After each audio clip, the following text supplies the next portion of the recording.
This is the SAU Report, a program featuring interviews with the faculty, staff, students, and alumni of Southern Arkansas University in Magnolia.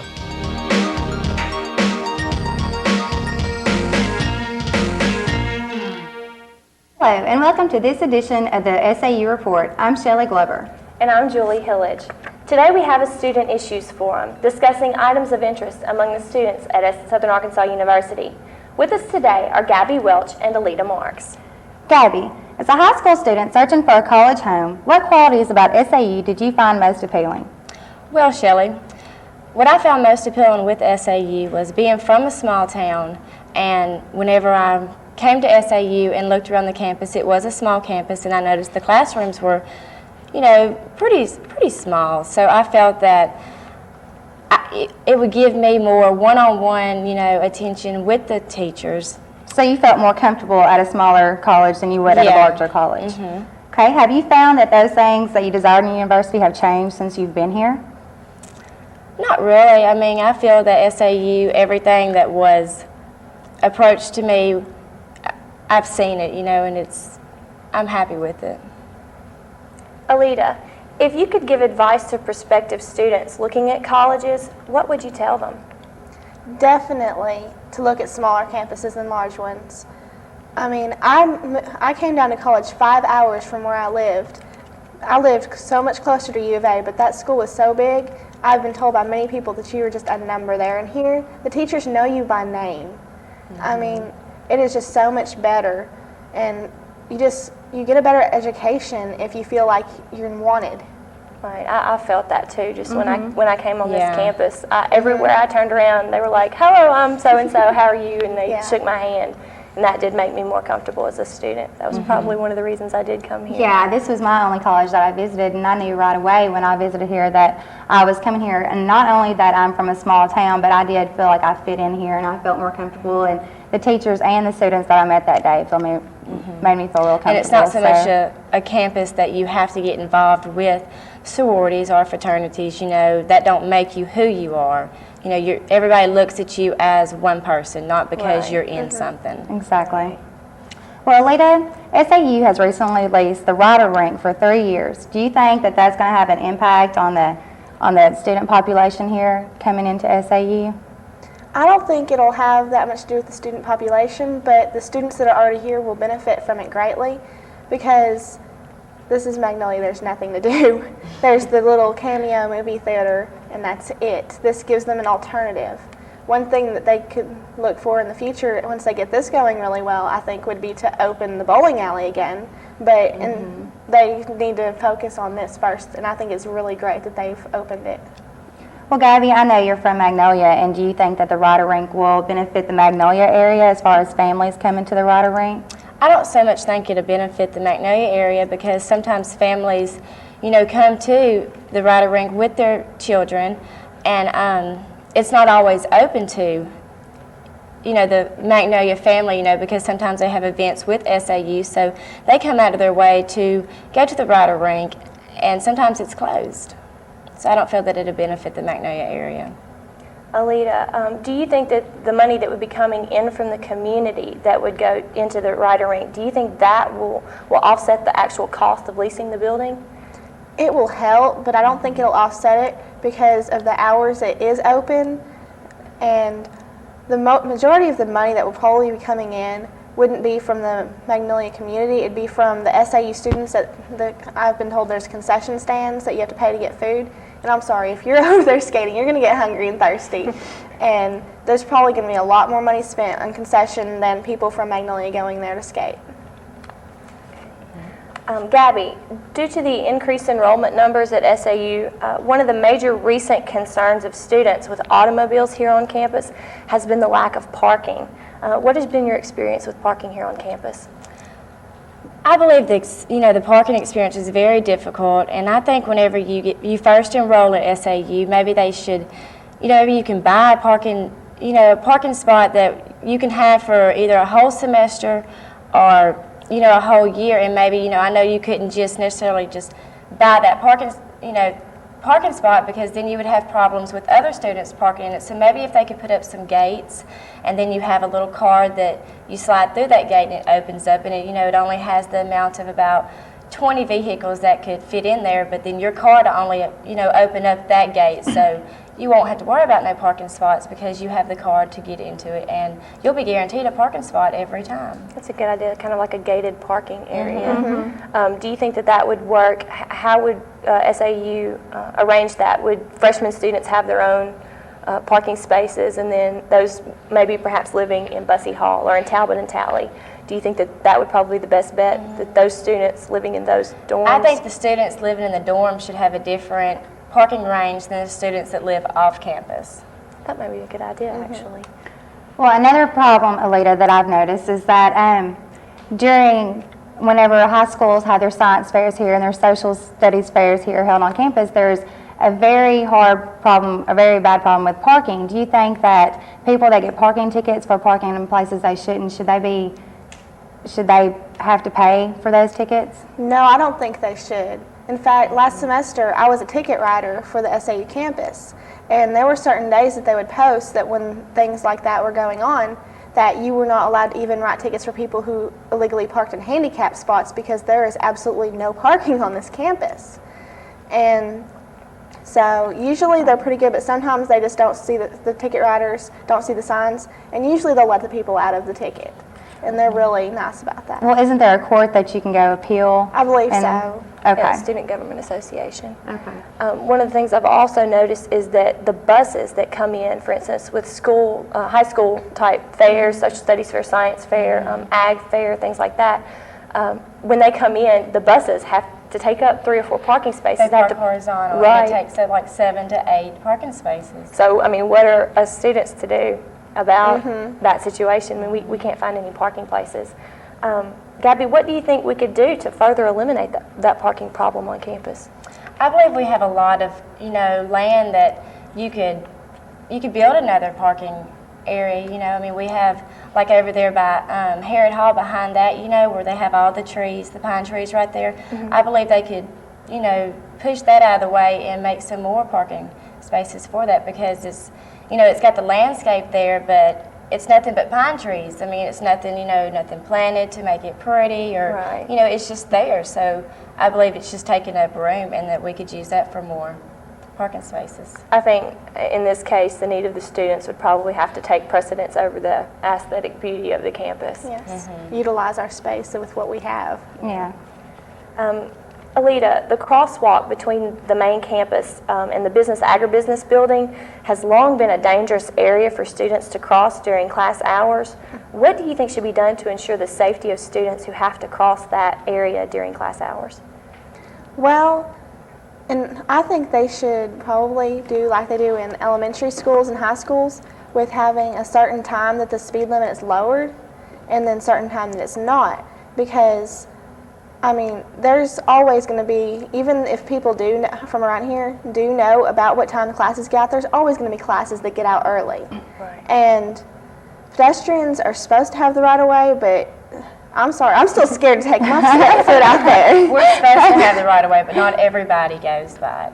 And I know there's a Exactly. patrol officer that sits there, but when you complain, that's what they tell you, that, well, we have a patrol officer that sits right there at He's the road. not always for there, winter. though. But he's not there every hour of the day. You always see him at 8 o'clock in the morning. Right. But then in the afternoon, he's never there. Well, like I noticed that the speed limit right through that area is 30 miles per hour, and a lot of people are going 35, 40. If we could maybe lower the speed limit to, 10, 15, 20. yeah, people would probably drive 15, 20 miles per hour instead of driving 40 like they are through there, and it wouldn't be Yeah. as dangerous. People are more afraid of a school speed zone, of getting a ticket, because Exactly. the tickets are so much higher in Well, a doesn't it speed double zone. it if it's Yes, in a it school does. zone? If it's in a school zone. Exactly. I think that would be a good idea. Maybe even to establish a stop pedestrian crossing where you have to stop in that place.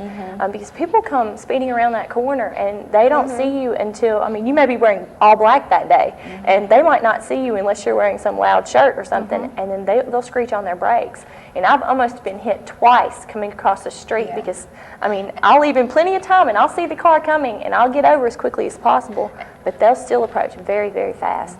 And I think even they could maybe put like flashing yellow lights up. Yeah. Because I know I'm a student on campus and I come through there and there's times that I just completely forget. And I've Don't pay attention to it, not thinking about it. I've probably already almost hit 2 people, you know. Oh, my and goodness. When I'm one of them students that, you know, gripe about that because I've almost been hit before. So I think if we have some flashing lights there, then that would alert the people a lot more coming through there. That would be a good idea. Okay. Well, Aletta, with the increase in the enrollment in SAU, especially during this past year, do you think that there's enough dorm space to accommodate each and every student? Definitely not. I mean, there is barely enough room in Herod as it is, and every year enrollment is on the rise. So if they're barely holding everyone right now, what about next year?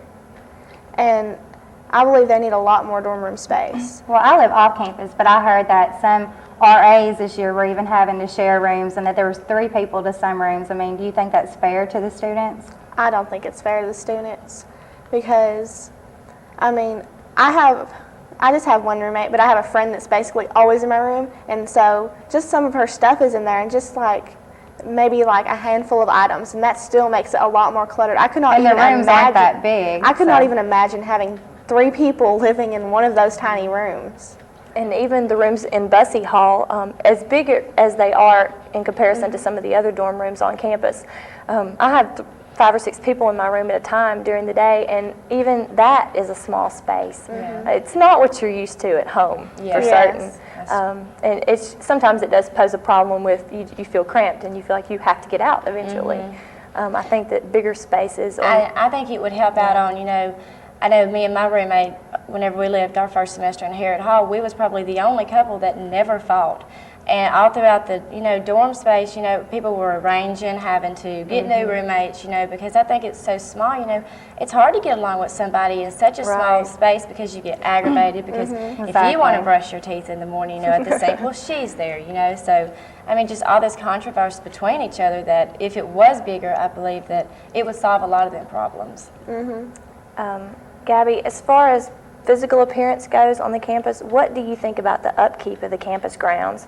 And if it needs improvement, what do you think could be some improvements that could be made to improve the appearance of the campus? Well, I believe the only appearance that we have at SAU is in front of Overstreet. And I believe there should be a lot more landscape, you know, some flowers planted in more places. Because when you pass by something, you know, that's one of the main things you look at. You know, don't nobody want to go to a school that don't have a, you know, look nice whenever you pass. You know, you want to be able to brag about your school. And, you know, we can brag about our school during Christmas time because the Christmas lights, you know, that they put out in front of Overstreet are really Those are very pretty. beautiful. But I believe they could improve the landscape with some flowers or just, you know, decorations. So you can take pictures and send them home to your friends to try to get them to come too. And not have to go stand in a flower bed to accomplish that. You know, our swings that we have in front of Nelson, you know, I mean, it's swings, but how long has it been since they've been repainted? Right. You know, or just touched up any bit. I think with all the money that we're applying for this school, that, you know, it could go to the landscape. And I have noticed that some of the landscape workers here on campus have been actually bleaching the sidewalks. And they've been working really hard this week, and I was quite impressed. And mowing the yard a lot often. So. I've noticed that the sidewalks have been edged and that everything has been steam cleaned and that the sidewalks do look a lot nicer. And they've even put mulch around underneath some of the trees, and that has improved the look of the campus. And when we had the storm for the winter, you know, the trees broke off, you know, and it didn't take them no time to pick that up. You know, everything was cleaned whenever we got back in school. Yeah, it really was. They did a real good job on that. Well, Aletta, I know that you live in the dorms, and so do you feel that the cleanliness in the dormitories and the classrooms and student facilities is acceptable here at SAU? In the classrooms and things like that, yes, it's definitely acceptable. But as for the bathroom conditions, it's not. I mean, not only is first semester there was never toilet paper in the bathroom. We had to keep a stock of it in our room so that we could use it. I had a stash of my own. And I mean, we were stingy. If someone else didn't have any, I'm sorry, no, we're out too. Because it's survival of the fittest in the dorms, let me tell you. And then the floors were basically clean, but I would not step one foot in there without flip-flops on because I mean, I love everyone in my home, but I don't know their personal lives, and I don't care to. Wouldn't you like to be able to take a shower Yes. without having to put shoes on every time you're taking Exactly. a shower? That's like So- they have the bathtub in there, and I'm not for sure about you, but I'm not taking a nobody bath ever on uses that bathtub. So why No can't they Install change more that to a showers. shower? Plus, even if someone wanted to use a bathtub in my shower system, there's not even a curtain to cover it. There's not even a curtain to cover where you're changing clothes if someone happens to be walking by. So you're just taking the risk of someone walking by and open the door, and there's guys allowed on the floor some hours, and you're just taking the chance that one just might happen to glance over there, and not by his own fault, but he'll see something. That could be risky. Gabby, most students who attend Southern Arkansas University purchase their books each semester from the SAU bookstore in the Bruce Center. What do you think about the prices of the books offered in the Bruce Center? I believe their prices are extremely high. You know, about the mobile text, you know, I believe that, you know, when we compare mobile text and to the, you know, bookstore, that, you know, sometimes it might be just $2, you know, cheaper, but then again, you know, I know my lit book last semester was $44 at the store, and then when I went to the mobile text, I got it for $19.99. And it was used at the mobile text? And it was used. And it was used at the bookstore too. Yes, and I had an experience to where I had bought the book used, but it was not damaged in any way. And I had to pay about $30 or $40 for it, but then whenever I went to return it to try to sell it back, they refused to buy it back because they had so many of them. And one of them they refused to buy back, another one they offered me $3 or $4 for a book not that worth it. No, it's not. And I went over to the mobile text, and they bought it back for about $15 to $20, and that was just so much better, and their prices are a few dollars cheaper, plus they pay you more when you return them. They do? Okay. What do you feel about the selection and availability of books offered for classes that do require text? I mean, do they offer enough books for that particular class, or have you had trouble finding books? There has been only one class that I've heard of that there wasn't enough books for, and that was my Ag Econ class. But I was also informed by past students that he requires the book. He tells you have to have the book, but we never use it. And I remember the first of the year he went over there and they had 2 books is all, so he sent around a sign-up sheet to see how many needed to be ordered. And he did a great job of making sure that the books were available for us, even though we don't use them, but he still made sure they were available. Okay. Gabby, have you had an opportunity to use the text in the classes that require you to purchase a book? I have a lot of my professors that require you to, you know, get a book for the class, and they might, you know, usually about the first week they might do the introduction out of it, but then, you know, the rest of the weeks you have left for school, you never pick up that book. So I feel in a lot of my classes, I don't normally buy my books until the first or second week after school, and then if I need it, I will, but, you know, then I'll buy it. But I just feel that, you know, professors, you know, it's a lot of, you know, it's a waste of money. Yeah, but do you not feel like by waiting a week or 2 after classes that you are spending more money on the books? Because if you go before classes, you can buy the used books, but if you wait after, you are more than likely going to have to buy a new book, which is sometimes more than double the price. Well, you know, that's just a chance you take. I mean, you can take a chance by buying the book for $40 and never using it and wasting it, or having to buy a brand new book for $65 and then you're using it. You know, I mean, it's just a 50-50 chance that you have to take. With the newer books, aren't you guaranteed that you at least get about half of it back if you bought a new book? Well, they guarantee that, but then, you know, they tell you, well, I guarantee that this book you can get half of it back, but at the end of the year, they have new books. If the professor has a new book, then you do not get the 50% back. No. Oh, all right. Yeah. Well, Aletta, do you feel that the supply of items other than textbooks, such as the school supplies and souvenirs, do you think that's okay in the SAU bookstore? Do you think that's acceptable prices for those? Well, they have enough, but I guess the prices are right since it is the SAU, has the SAU stamp on them. But what if students can't happen to afford things that say SAU and pay a little bit more for it? I believe they should have those, but they should also have like the regular pencils and the regular pens and things that don't say SAU, and it costs about maybe a little more than Walmart because of the convenience, but not so much because there's usually a few dollars difference. And I'm sorry, it doesn't take that much to either drive or hitch your ride to Walmart. Well, just like you said, an SAU pencil or whatever, you're going to use that pencil up just like you did any other regular pencil, and you paid, you know, more for it. I've noticed that a lot of places around town do not carry items that carry SAU emblems on them or anything like that, such as small gift shops around town.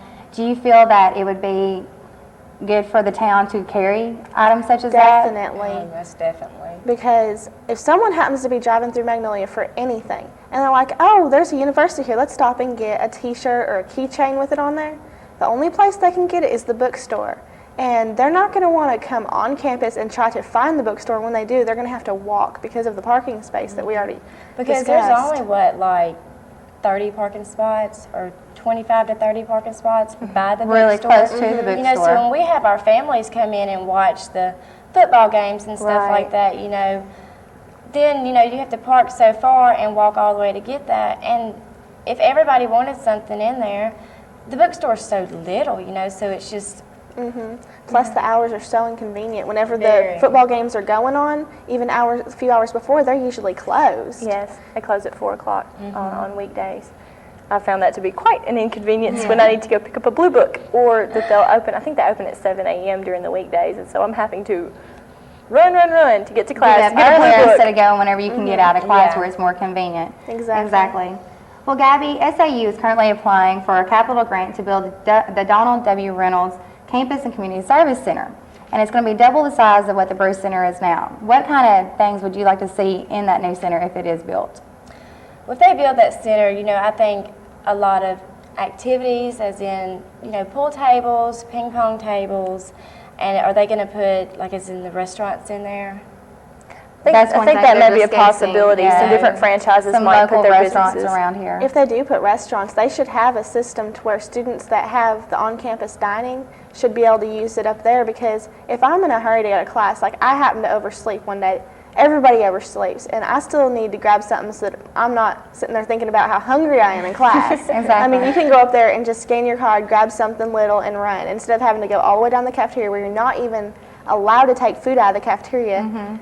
And it's just so inconvenient. They should have something, a couple places other around campus that you can just get some food and use your card. Do you think that area businesses would be interested in maybe having their organization spaces in the Bruce Center? Do you think that that would affect the community if things like CCAPs and different places like that would hold their offices here on campus? Do you think that would bring the community closer together? Probably so, because anything to get more people on campus would bring us closer together, but I'm not sure how much, because they may just come for the meetings and then leave, but then again they may not. So we just have to wait and see. All right. Aletta, in case you haven't recently checked your new fall schedule of classes, the new statement of account indicates that you have a computer use fee that is now $95 for the next fall semester. What do you think about that increase?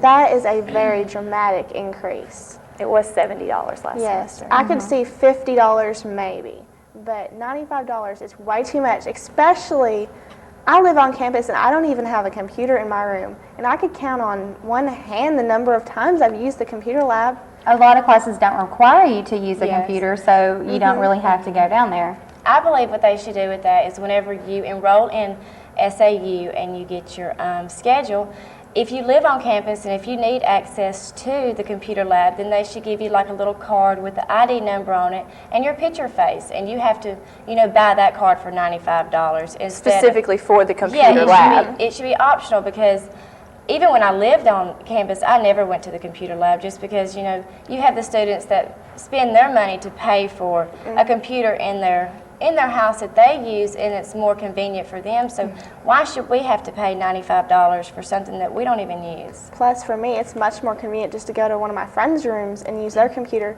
For one thing, it's much more personal, because I've been told of situations where people are just chatting on their email for instant messages, and the computer workers are walking around, and a couple of them started reading their messages. Yeah. Okay. And I mean, there's no way to keep people from doing that, but they expect us to pay that high fee and not have privacy, and that's not right. All right. Well, thank you, ladies, for attending this edition thank of the you. SAU Report, and thank you for watching. Have a nice day.